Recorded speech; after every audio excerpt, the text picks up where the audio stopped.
នៅថ្ងៃទី28ខែកក្កដាឆ្នាំ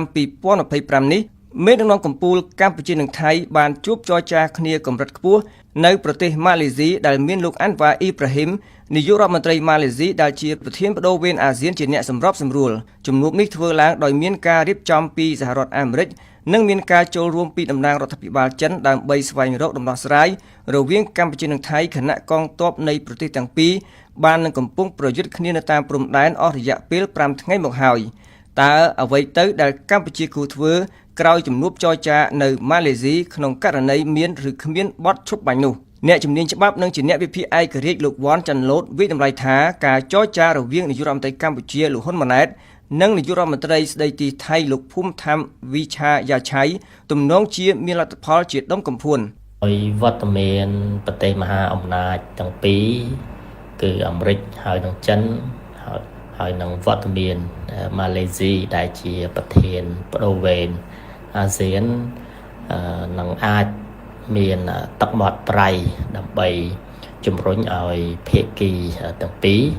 ជាពិសេសអាចធ្វើឲ្យភាគីថៃធ្វើការពិចារណាក្នុងការឈប់បាញ់ជាបណ្ដោះអាសន្នឬក៏ងាកមករកការដោះស្រាយតាមយន្តការដោយសន្តិវិធីក៏ប៉ុន្តែអ្វីៗវាអាស្រ័យទៅលើឆន្ទៈមុតស្រួចនៃការសម្រេចចិត្តរបស់យោធាថៃក៏ដូចជារដ្ឋាភិបាលថៃថាតើព្រមទទួលស្គាល់ការពិតនៅក្នុងការឈ្លានពានកម្ពុជាជាកំហុសរបស់ភាគីថៃដែរឬទេតែលោកបណ្ឌិតយ៉ុងពៅអគ្គលេខាធិការនៃរាជបណ្ឌិតសភាកម្ពុជាមើលឃើញថាថៃអាចនិយាយផ្សេងធ្វើផ្សឹងដោយក្នុងករណីប្រាសាទព្រះវិហារឧទាហរណ៍ថាការគាត់ថាទទួលយកសាលិកាតុលាការយុត្តិធម៌អន្តរជាតិឆ្នាំ1962គាត់ទទួលយកក្រោយមកគាត់អត់គោរពគាត់យើងមាន MOU ឆ្នាំ2000ក្រោយមកគាត់អត់គោរពអញ្ចឹងគាត់តែងតែទទួលយកហើយមិនគោរពហើយលើកនេះដោយសារតែសហរដ្ឋអាមេរិកជាប្រទេសសម្ព័ន្ធមិត្តរបស់គាត់ជាមហាអំណាចដែលសម្ព័ន្ធមិត្តរបស់ថៃហើយលោកដូណាល់ត្រាំចេញអន្តរាគមន៍សម្រាប់រួលឲ្យផ្ទាល់អញ្ចឹងដើម្បីរក្សាមុខមាត់នៃតំណែងជាមួយសហរដ្ឋអាមេរិកដូច្នេះថៃទទួលយកប៉ុន្តែអនុវត្តថៃនឹងមិនអនុវត្តទេមិនអនុវត្តទេបាទគាត់នឹងមានចេញសេណារីយ៉ូពេលត្រឡប់មកវិញមានការផ្ទុះអាវុធឡើងវិញបើមានបទឈប់បាញ់ក៏ដោយហើយគាត់នឹងព្យាយាមបង្កើតសេណារីយ៉ូថាការផ្ទុះអាវុធនោះកើតចេញពីកម្ពុជាឬដោយហេតុថាមានបញ្ហាអីផ្សេងនៃនយោបាយខាងក្នុងគាត់ព្រឹទ្ធបរិះរងជាន់ខ្ពស់និងជាសាស្ត្រាចារ្យជំនួយប្រចាំសាលា Thunderbird School of Global Management នៃសាកលវិទ្យាល័យរដ្ឋ Arizona លោកអៀសផលក៏បានអន្តរាគមន៍លើជំនួបរវាងមេដឹកនាំកម្ពុជានិងថៃនេះដែរក្នុងសំណេរជាភាសាអង់គ្លេសហើយត្រូវបានប្រែសម្រួលជាខេមរៈភាសាលោកថ្លែងថាប្រសិនបើប្រទេសថៃយល់ព្រមទទួលយកបទឈប់បាញ់កម្ពុជាទំនងជាត្រូវវិលទៅរកការបន្ថយភាពតានតឹងហើយផ្ដោតលើការរក្សាការអះអាងថាអ្វីដែលខ្លួនបានធ្វើជាមួយថៃជាការការពារខ្លួនកម្ពុជាក៏ត្រូវចេញសារផ្លូវការដើម្បីសង្កត់ធ្ងន់លើការអត់ធ្មត់និងការត្រៀមរួចរាល់របស់កម្ពុជាក្នុងការចូលរួមរកយន្តការដោះស្រាយដោយសន្តិវិធីកម្ពុជាអាចទាមទារឲ្យថៃបើកច្រកផ្លូវពាណិជ្ជកម្មនិងច្រកឆ្លងចេញចូលប្រទេសទាំងពីរឡើងវិញឲ្យបានឆាប់ដើម្បីបន្ថយកម្រិតនៃផលប៉ះពាល់ខាងសេដ្ឋកិច្ចនិងបញ្ចប់ភាពតានតឹងលើសហគមន៍ដែលរងផលប៉ះពាល់ដោយឡែកអតីតអ្នកតំណាងរាស្ត្រគណៈបកសង្គ្រោះជាតិលោកអ៊ុំសំអានយល់ថាបើថៃព្រមទទួលបទឈប់បាញ់នោះកម្ពុជាអាចស្នើឲ្យមានការព្រមព្រៀងជាលិលាអក្សរបើថៃយកព្រមទទួលយកបទឈប់បាញ់ហើយគឺត្រូវឲ្យថៃសញ្ញេទៅលើលិខិតជាផ្លូវការហើយត្រូវមានការសញ្ញេជាសាក្សីពីនាយករដ្ឋមន្ត្រីម៉ាឡេស៊ីដែលជាប្រធានបដូវវេនរបស់អាស៊ានហើយនិងភាគីអាមេរិកហើយនិងភាគីចិនផងដែរណាព្រោះថៃអាចនឹងមិនគោរពពាក្យសម្ដីសន្យាមកទទេនោះទេព្រោះយើងឃើញហើយកន្លងមកនេះ ទោះបីជាយល់ព្រមជាមួយនាយករដ្ឋមន្ត្រីម៉ាឡេស៊ីជាមួយលោកដូណាល់ត្រាំហើយក៏ថៃនៅតែមិនគ្រប់នៅតែបាញ់ផ្លោងមកលើកម្ពុជាដដែលណា ស្រដៀងគ្នានេះដែរបើតាមការសង្កេតរបស់អ្នកស្រាវជ្រាវនយោបាយនិងប្រវត្តិសាស្ត្រកម្ពុជាលោកបណ្ឌិតអេងកុកថៃអាចចាប់យកជំរើសឈប់បាញ់តែក្នុងករណីប្រទេសនេះមិនព្រមបញ្ឈប់ការវាយប្រហារលើកម្ពុជានោះកម្ពុជាច្បាស់ណាស់គ្មានជំរើសអ្វីក្រៅតែពីការតបតទៅវិញទេ ផ្ទុយទៅវិញបើសិនជាថៃនៅតែបន្តបាញ់ហើយមិនព្រមទទួលយកការចរចាឬមួយក៏ការឈប់បាញ់គ្នានេះទេកម្ពុជាគ្មានជំរើសក្រៅតែពីបន្តការពារខ្លួនបន្តការពារទឹកដីនិងបន្តការពារប្រាសាទបុរាណទាំងឡាយដែលជាបេតិកភណ្ឌពិភពលោកដែលយើងបានថែរក្សាមកយូរហើយអញ្ចឹងយើងមានជំរើសតែមួយទេករណីថៃបន្តបាញ់គឺយើងនៅតែការពារខ្លួនហើយនឹងស្វែងរកគ្រប់មធ្យោបាយដើម្បីធ្វើយ៉ាងណាឲ្យទទួលបានជោគជ័យនៅក្នុងកិច្ចការនេះក៏ដូចជាការបង្ហាញជាសារទៅថៃវិញថាកម្ពុជាគឺមានលទ្ធភាពគ្រប់បែបយ៉ាងនៅក្នុងការតតាំងជាមួយថៃខាងផ្នែកប្រដាប់អាវុធគ្រប់កលៈទេសៈនិងគ្រប់ពេលវេលា ក៏ប៉ុន្តែលោកបណ្ឌិតអៀសផលក៏សម្គាល់ថាគណៈកម្លាំងទ័ពកម្ពុជាមានកម្រិតធៀបនឹងកម្លាំងរបស់ថៃកម្ពុជាគួរផ្ដល់អាទិភាពលើចំណាត់ការការទូតលើកលែងតែគ្មានជំរើសហើយត្រូវប្រឈមមុខដោយផ្ទាល់ជាមួយភាគីថៃលោកថ្លែងថាការពង្រឹងយន្តការអន្តរជាតិដូចជាករណីប្តឹងទៅតុលាការ ICJ ដែលកំពុងដំណើរការហើយនឹងការបង្កើនការតាក់ទងតាមផ្លូវការទូតគឺអាចយកមកទប់ទល់នឹងកម្លាំងយោធាដ៏ធំរបស់ភាគីថៃសម្រាប់កិច្ចការក្នុងស្រុករដ្ឋាភិបាលកម្ពុជាអាចជំរុញឲ្យមានមនោសញ្ចេតនាជាតិនិយមកាន់តែច្រើនតែក៏គួរបញ្ជៀសការប្រឈមមុខដោយផ្ទាល់លុះត្រាតែមានការចាំបាច់ជាទីបំផុតដោយការគ្រោងទុកការចរចារវាងមេដឹកនាំកម្ពុជាលោកហ៊ុនម៉ាណែតនិងមេដឹកនាំថៃលោកភូមិឋាមវិឆ័យឆៃបានចាប់ផ្ដើមនៅរសៀលថ្ងៃច័ន្ទទី28ខែកក្កដាឆ្នាំ2025មុនជំនួបរបស់មេដឹកនាំទាំងពីរនៅក្រុងកូឡាឡាំពួរប្រធានាធិបតីអាមេរិកលោក Donald Trump បានថ្លែងថាអាមេរិកនឹងមិនចុះកិច្ចព្រមព្រៀងពាណិជ្ជកម្មណាមួយជាមួយភាគីទាំងពីរបើសិនភាគីសងខាងនៅអាងលើការបាញ់ប្រហារគ្នានោះ ដូច្នេះខ្ញុំបានទូរស័ព្ទទៅនាយករដ្ឋមន្ត្រីនៃប្រទេសទាំងពីរហើយខ្ញុំបាននិយាយថាយើងនឹងមិនបង្កើតកិច្ចព្រមព្រៀងពាណិជ្ជកម្មនោះទេលុះត្រាតែអ្នកដោះស្រាយរឿងសង្គ្រាមនេះសិនអ្នកដឹងហើយថាប្រជាជនជាច្រើនអ្នកត្រូវបានសម្លាប់នៅក្នុងរយៈពេលដ៏ខ្លីនៅតាមព្រំដែន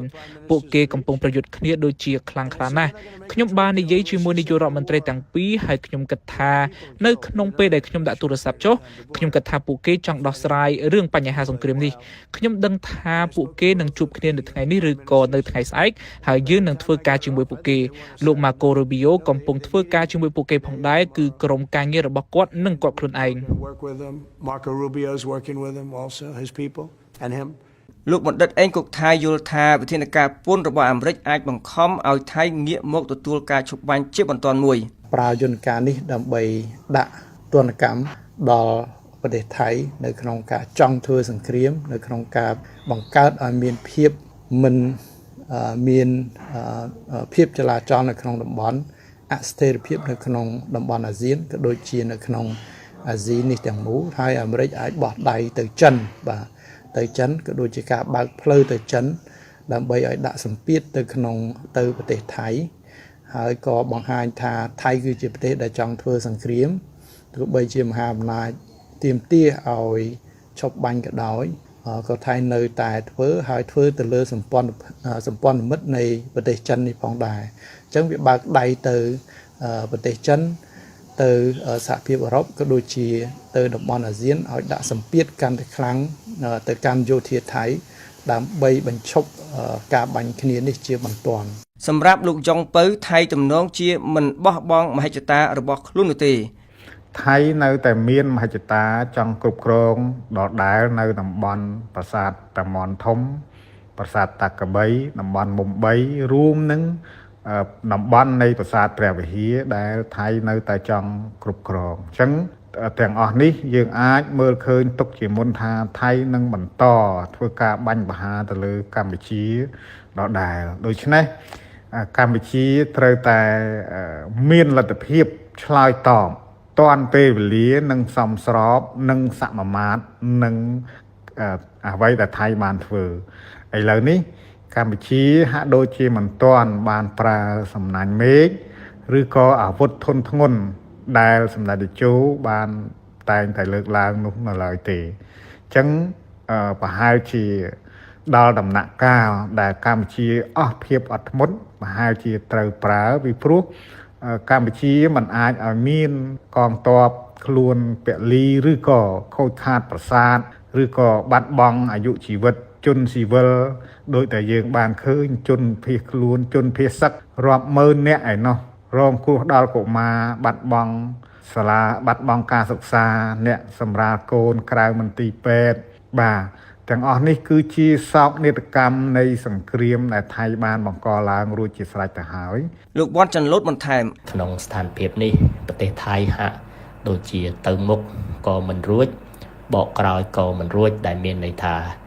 បានដាក់ចិត្ត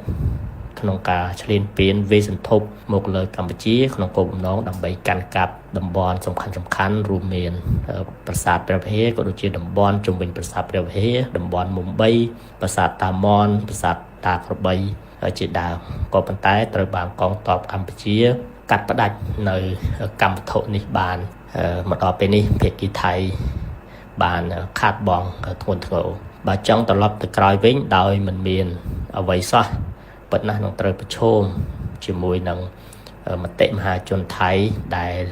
ភាគច្រើនមិនចង់ឲ្យកើតមានសង្គ្រាមទេពីព្រោះពួកគេជាអ្នកទទួលរងនឹងការខាតបង់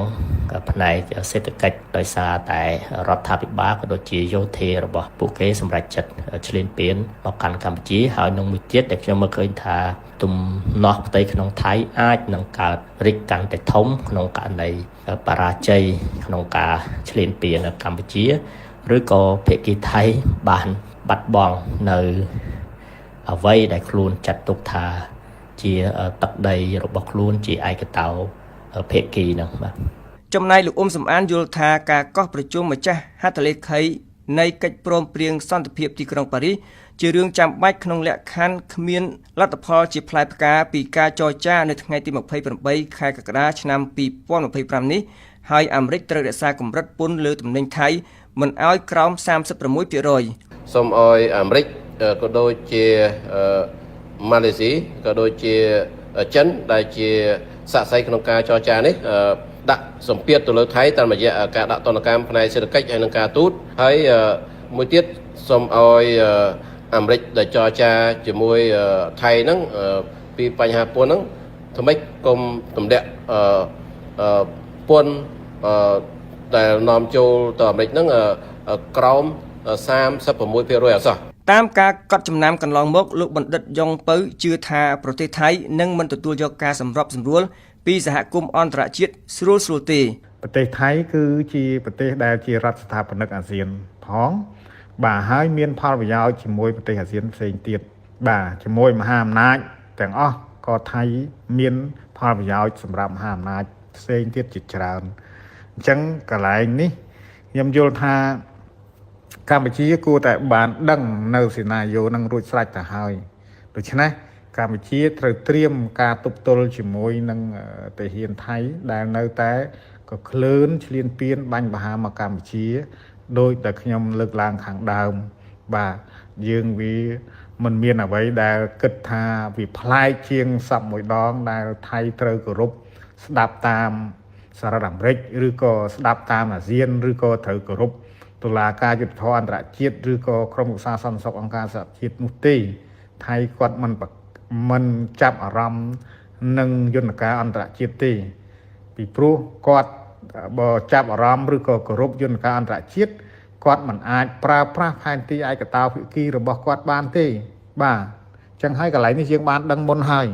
ទោះជាយ៉ាងណាក្តីលោកវ៉ាន់ចាន់លូតអះអាងថាថៃអាចចុះញោមនឹងកម្ពុជាបើសម្ពាធអន្តរជាតិមានកាន់តែច្រើនទី1គឺសម្ពាធជាក់លាក់ច្បាស់លាស់ពីសហគមន៍អន្តរជាតិមកកាន់ប្រទេសថៃទី2គឺប្រជាជនថៃដែលកំពុងតែកើតការធុញទ្រាន់យ៉ាងខ្លាំង